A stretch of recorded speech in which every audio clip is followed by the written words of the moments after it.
सामने बसिथिबा प्राज्ञ एवं साहित्यिक वयोज्येष्ठ व्यक्तित्व मानक सर्वप्रथम मोर भक्तिकृत प्रणाम। आज 30 वर्ष पर यही कोडियम अच्छी यही जगह किसी कहबार सुजोग मिलूँ।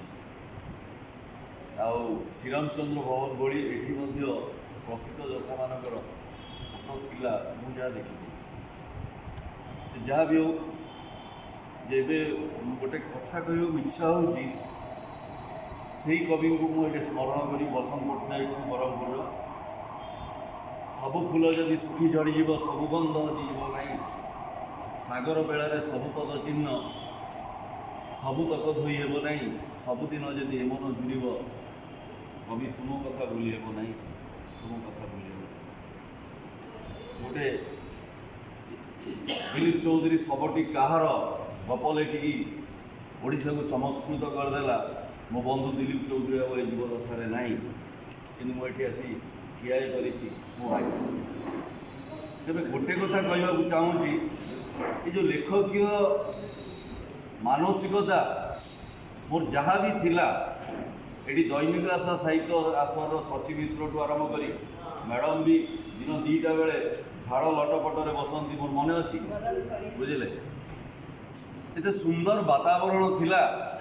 से वातावरण भितर सन्यास नायक लिखिथिला जे कविता बिकिकी जदि पैसा मिलता तेरे मु दरिद्र न था मो स्त्री लगी 10 भरी सुना 100 पाठ छाड़ी कि मो घरे नाचंता नहीं भोक आ बिलुआ अधा पेट खाई शुंतानी मो माँ कणिया छुआ ये कविता आसर कविता गाई गाई बाहर मो पेट पूरी जाए कविता आसर कविता गाई गाई बाहर मो पेट पूरी जाए अधा पेट खाई मो माने मो घरे मोर कणिया छुआ शुए दिने स्त्री मो धराईदेला कवितार खाता एवं लंबा राशन चिठा कहला जाओ आनिब हाट सौदा बिका बिकी कर कविता बिका एबे भी देवी प्रसन्न पट्टनायक देखा हेले बाहर एबे भी सिद्धार्थ देखा हुए एबे भी सुशांत दास सहित मोर जोगाजोग अच्छी। से गोटे कथा कहबी लेखकर लेखकीय गुणावत्ती जदि ओडिशा रे किछि मात्रा रे आगे यही उत्कल समाज जो तले को आपण माने मैडम जाइथिले बुझले दिन थिला ओडिशा रे जदि भव्य साहित्यिक भावावेग सृष्टि होउतिला सेटा होछि ब्रह्मपुर यही गंजाम माटी यही माटी रे की साहित्य होइछि बहुत होइछि किंतु दुख लगुच साहित्यर जो अपत्य पीढ़ी परवर्ती पर्यायर जो अपत्य पीढ़ी ताको धरी रखिबार जो सूत्रधर बहुत कम आगे सारे बे भंज साहित्य उपर बहुत आलोचना कले एत सुंदर वातावरण भितर गोटे अभिव्यक्ति रखिले आमर ए वीडियो कालिंदी सार जी कि सहित मु 6 वर्ष कटे दारिंगबाड़ी रे रखिले प्रति व्यक्तित्व जन को आम शुणा चाहिए जो लेखकीय भावधारा कथा जो उठुचे ये मुझे लेखक भाई पदे कहूँ चाहे जे केते कष्ट सही लेखक तू सड़की धरीचु कलम ए स्वार्थ सर्वस्व दुनिया रे खंडिया घा को मिलबनी केबे मौन केते आवेगर कविता लिखुचु छातीर जंत्रणा बाड़ी अधा रास्तार बाट भांगी दे तो प्रेमिका जाऊँगी छाड़ी तो प्रेमिका जाऊँगी गपरे गपरे केते दुख गपु तोर लुह केते जाए गड़ी एक्चुअली मुझे कविता कहूँ मो गप कहूँ कारण मुझे ब्रह्मपुर पाई जो साहित्यिक मान गहन में पाई मुझे मोर प्रथम पोस्टिंग 1997 मसीह है 91 मसीह यही कोडियम या प्रति मोर अधिक माने मोह भिड़िकी दौड़ी आज मोर छाती मो भीतर गोटे भाइब्रेसन आसूचे कारण यही कोडियम अच्छी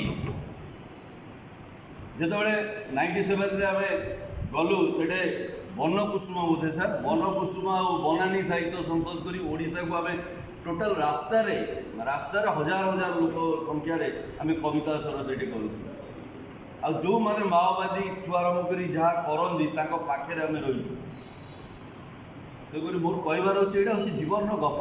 ଆଜି ଗପ କହିବାର ଯେଉଁ ସୁଯୋଗ ମିଳିଛି ସେଥିପାଇଁ ମଣିଷ ଭାବପ୍ରସୂ ହୋଇଯାଉଛି।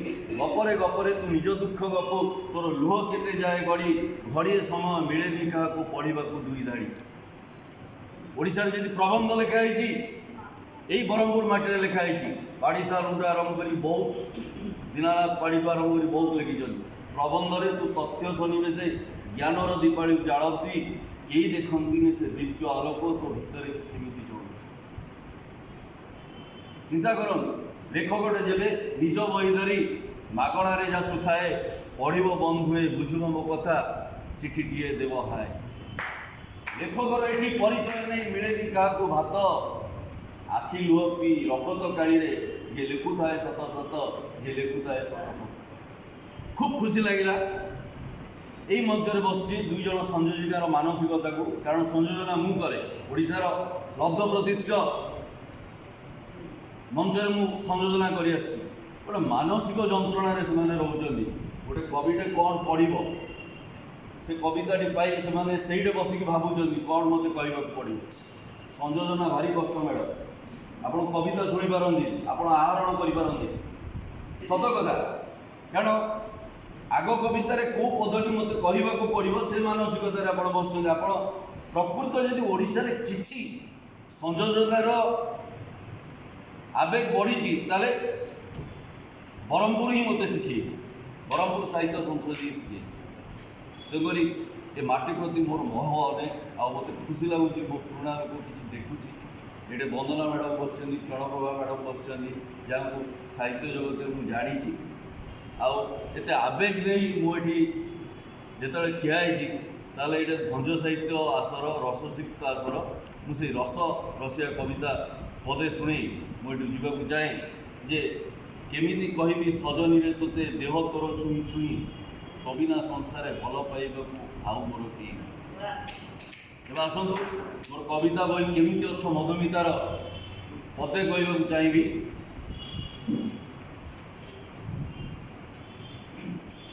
କେମିତି ଅଛ ମଧୁମିତା, କେମିତି ଅଛ ମଧୁମିତା, ତୁମକୁ ଯେବେ ବି ଭାବିଲେ ଖାଲି କବିତା କବିତା।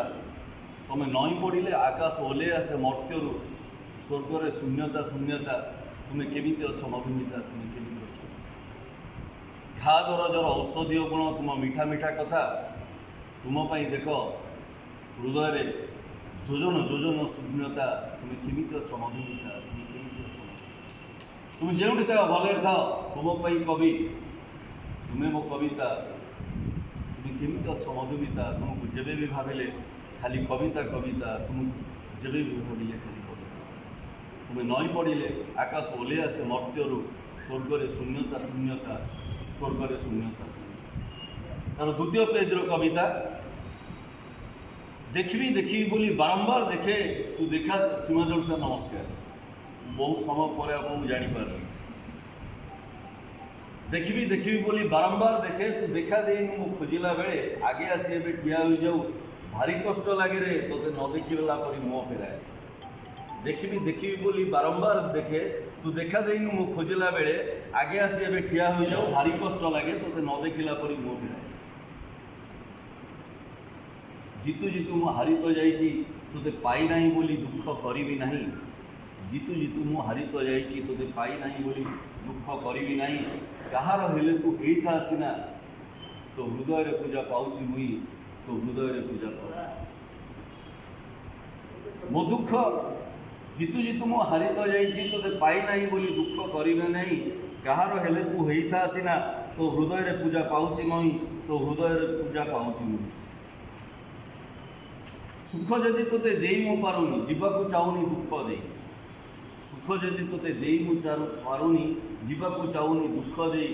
ତୋ ଆଖିରୁ ଯେତେ ବହୁଥିବା ଲୁହ, ମୁଁ ଖୁସି ମୋ ଆଖିରୁ ଯେତେ ବହୁଥିବା ଲୁହ। ସୁଖ ଯଦି ତୋତେ ଦେଇ ମୁଁ ପାରୁନି, ଯିବାକୁ ଚାହୁଁନି ଦୁଃଖ ଦେଇ। ମୋ ଆଖିରୁ ଯେତେ ବହୁଥିବା ଲୁହ, ତୋ ଖୁସି ଠାରୁ ବୋଧେ ବେଶୀ ନାହିଁ, ତୋ ଖୁସି ଠାରୁ ବୋଧେ ବେଶୀ। ମୋ ଦୁଃଖ ମୋର ଅତି ଆପଣାର, ମୋ ଦୁଃଖ ମୋର ଅତି ଆପଣାର, ତୋ ସୁଖରେ ମୋର ଭାଗ ନାହିଁ। ତଥାପି କାହିଁକି ବଞ୍ଚୁଅଛି କହ, ତୋତେ ମୁଁ ଏତେ ଭଲ ପାଇ, ତୋତେ ମୁଁ